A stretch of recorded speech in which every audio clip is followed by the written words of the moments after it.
বৈশ্বিক অস্থিতিশীল পরিস্থিতির মধ্যে বাংলাদেশের গ্যাস ও জ্বালানি তেলের মজুদ ও সরবরাহের অগ্রিম প্রস্তুতি এবং পরিকল্পনার বিষয়টি দেশবাসীর সামনে উপস্থাপন করা জরুরি মনে করেছি।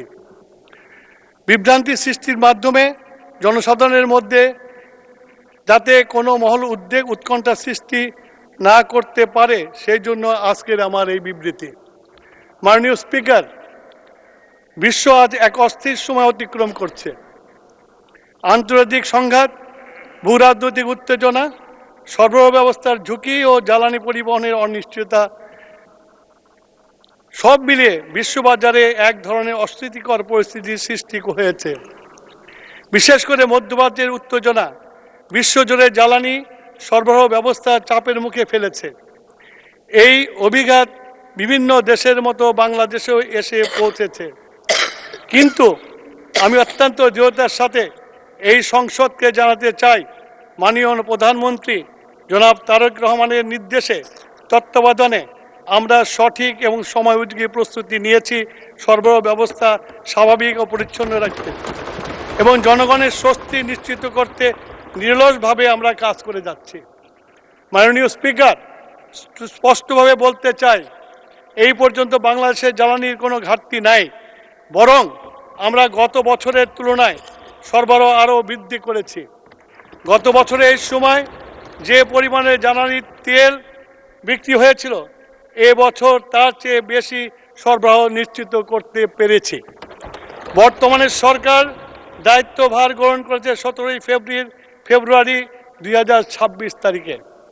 সেদিন জ্বালানি তেলের মধ্যে সবচেয়ে বেশি ব্যবহৃত ডিজেলের মজুদ ছিল 2,06,000 মেট্রিক টন।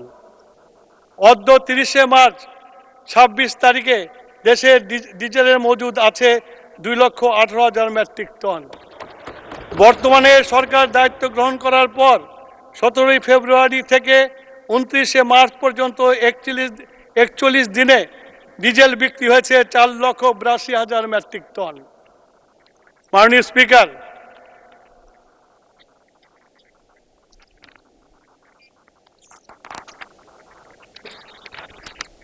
এই বিপুল সরবরাহের পরেও মজুদ বৃদ্ধি পাওয়ার প্রমাণ করে যে সরকার আগাম প্রস্তুতি, ধারাবাহিক আমদানি ও কার্যকর ব্যবস্থাপনার মাধ্যমে সরবরাহ ব্যবস্থাকে দৃঢ়ভাবে অব্যাহত রেখেছে। এবারে ঈদুল ফিতরে সামনে রেখে মানুষের যাতায়াতে যেন বিঘ্ন হয়, পরিবহন ব্যবস্থাকে সচল থাকে, কৃষি এবং শিল্প উৎপাদন ব্যাহত না হয়, ব্যবসা বাণিজ্যে যাতে সচল থাকে, সেই লক্ষ্য সামনে রেখে সরকার ডিজেল, অকটেন, পেট্রোলের মজুদ আরও বৃদ্ধি অগ্রিম ব্যবস্থা নিয়েছে। মাননীয় স্পিকার, আমরা 25 সালের মার্চ মাসের চাহিদার ভিত্তি ধরে 26 সালের মার্চ মাসের জ্বালানি তেলের ক্ষেত্রে 10 থেকে 25% পর্যন্ত অতিরিক্ত সরবরাহ ব্যবস্থা করেছি।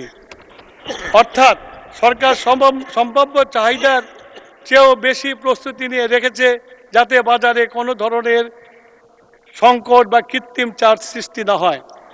কিন্তু বাস্তবতা হলো প্রকৃত চাহিদা সেই অনুপাতে বাড়ে নেই। বিশেষ ক্ষেত্রে প্রতিমান হয়েছে জনমনের মধ্যে প্রয়োজনের চেয়ে অতিরিক্ত ক্রয়ের প্রবণতা বিদ্যমান, প্যানিক পরিস্থিতির অনর্থক জটিল করে তুলতে পারে বলে মনে করার কারণ রয়েছে। গত বছর মার্চ মাসে ডিজেলের দৈনিক চাহিদা ছিল 12,000 মেট্রিক টন, অকটেন ও পেট্রোলের চাহিদা ছিল 1,200 এবং 1,400 মেট্রিক টন। অথচ চলতি বছরে 1 থেকে 23 তারিখ পর্যন্ত অকটেনের বিক্রির পরিমাণ হয়েছে 28,939 মেট্রিক টন। মাননীয় স্পিকার, অর্থাৎ প্রতিদিন গড়ে 1,258 মেট্রিক টন।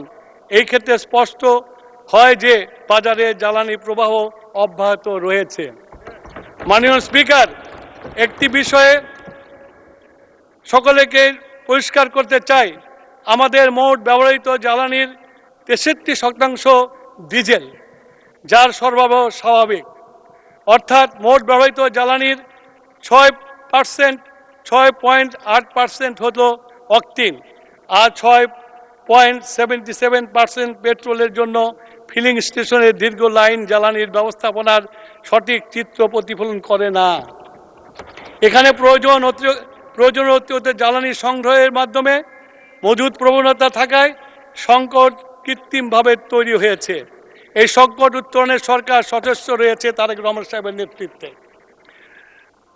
ইতিমধ্যে ৩,১৬৮টি অভিযান আমরা পরিচালনা করেছি, ১৫৩টি মামলা দায়ের করেছি, যাতে ৭৫ লক্ষ টাকা অর্থদণ্ড, ১৬ জনকে কারাদণ্ড প্রদান করা হয়েছে।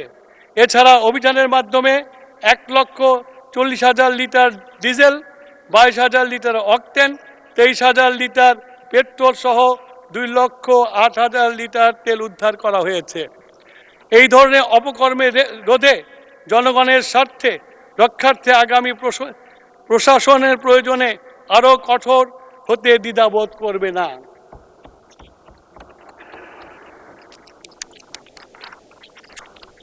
মাননীয় স্পিকার, সরকার ডিজেলের পাশাপাশি অকটেনের সরবরাহ স্বাভাবিক রাখার জন্য ইতিমধ্যে স্বাক্ষরিত চুক্তি অনুযায়ী এপ্রিলে মাসে ৫০,০০০ মেট্রিক টন অকটেন আমদানির উদ্যোগ গ্রহণ করেছে। এছাড়া দেশীয় উৎস থেকে ৩০,০০০ মেট্রিক টন পাওয়া যাবে। অর্থাৎ মাসে অকটেনের যে চাহিদা ৩৫,০০০ মেট্রিক টন হলেও সরকারের মজুদের ব্যবস্থা গ্রহণ করেছে, তাতে আরও ২ মাসের চাহিদা পূরণ হবে। মাঠ পর্যায়ে বিভিন্ন ফিলিং স্টেশনে পরিদর্শন করে প্রাপ্ত তথ্যে দেখা যায় মার্চ ২০২৬-এ অকটেনের সরবরাহ চাহিদার তুলনায় কম নয়, বরং মার্চ ২৫ বা জানুয়ারি ২৬-এর তুলনায় সরবরাহ অনেক বেশি।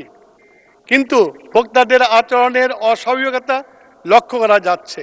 যেখানে একটি মোটরসাইকেল সাধারণত গড়ে ৫ লিটার অকটেন গ্রহণ করে, বর্তমানে একই মোটরসাইকেল দিনে ৩-৪ বার এসে ১৫-২০ লিটার, প্রতিবার ৩ থেকে ৫ লিটার পর্যন্ত অকটেন সংগ্রহ করে।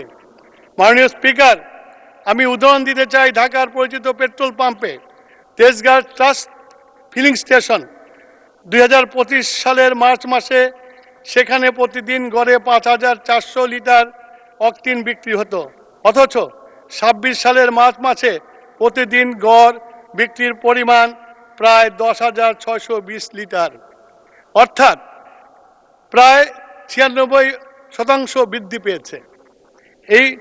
এইভাবে ঢাকায় আসাদ গেটে অবস্থিত সোনার বাংলা সার্ভিস স্টেশনে, মহাখালীর গুলশান সার্ভিস স্টেশনে, শাহবাগ মেঘনা মডেল পাম্প, নিকুঞ্জের মডেল সার্ভিস, নিকুঞ্জ ও মিরপুরের খালেক সার্ভিস স্টেশনে ২০২৫ এবং ২০২৬-এর সর্বকৃত জ্বালানি তেলের তুলনামূলক পর্যটনায় একই চিত্র পরিলক্ষিত